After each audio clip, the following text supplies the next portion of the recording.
এই প্রথম পূর্ব মেদিনীপুর জেলার মৎস্য দপ্তরের উদ্যোগে মৎস্য মেলা এবং সেমিনার সামুদ্রিক মাছের বিভিন্ন জিনিস দিয়ে তৈরি হয়েছে রেসিপি, খাবারের আইটেম।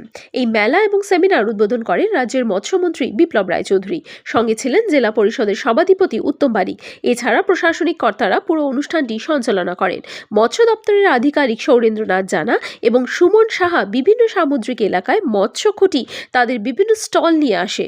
পূর্ব মেদিনীপুর জেলার মৎস্য ইউনিয়নের কর্তা লক্ষ্মীনারায়ণ জানান এই ধরনের প্রথম মেলা মৎস্যজীবীদের অনুপ্রেরণা জাগাচ্ছে।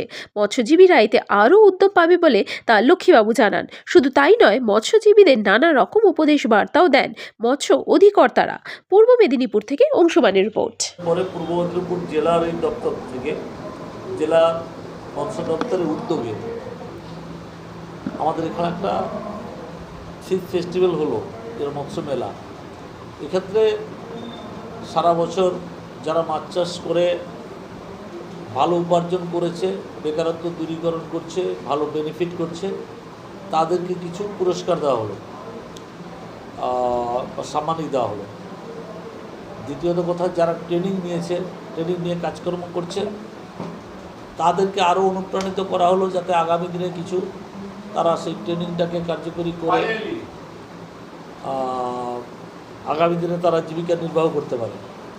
এছাড়া যারা রঙিন মাছ চাষ বা যারা চারা পোনা তৈরি করে বিক্রি করে, মাছের নানা রকম প্রজনন বাড়াতে পারে, মাছের নানা রকম কাজে কর্মে এগোতে পারে, মাছের যাতে শ্রীবৃদ্ধি ঘটে, মৎস্যজীবীদের যাতে শ্রীবৃদ্ধি ঘটে, এই নিয়ে একটা দপ্তরের উদ্যোগে একটা প্রোগ্রাম করা হলো। তাতে আমাদের কাথি মহকুমা খুঁটি মৎস্যজীবী উন্নয়ন সমিতির সমস্ত খুঁটির প্রতিনিধিরা ছিলেন।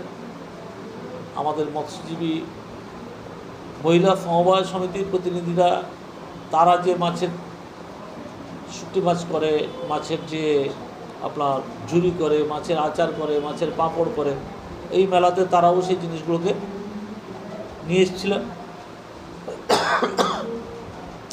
যাতে তাদের প্রচারটা আগামী দিনে বেশি করে পায়, তারা যাতে আরও তাদের জীবিকা নির্বাহ বেশি করে করতে পারে, আরও যাতে স্বনির্ভর হতে পারে, এই বিষয়গুলো নিয়ে মৎস্য মেলাটা হলো। এবং পরবর্তী দিনে মৎস্য দপ্তরের উদ্যোগে বেনফিসের মাধ্যমে কলকাতার সল্টলেকে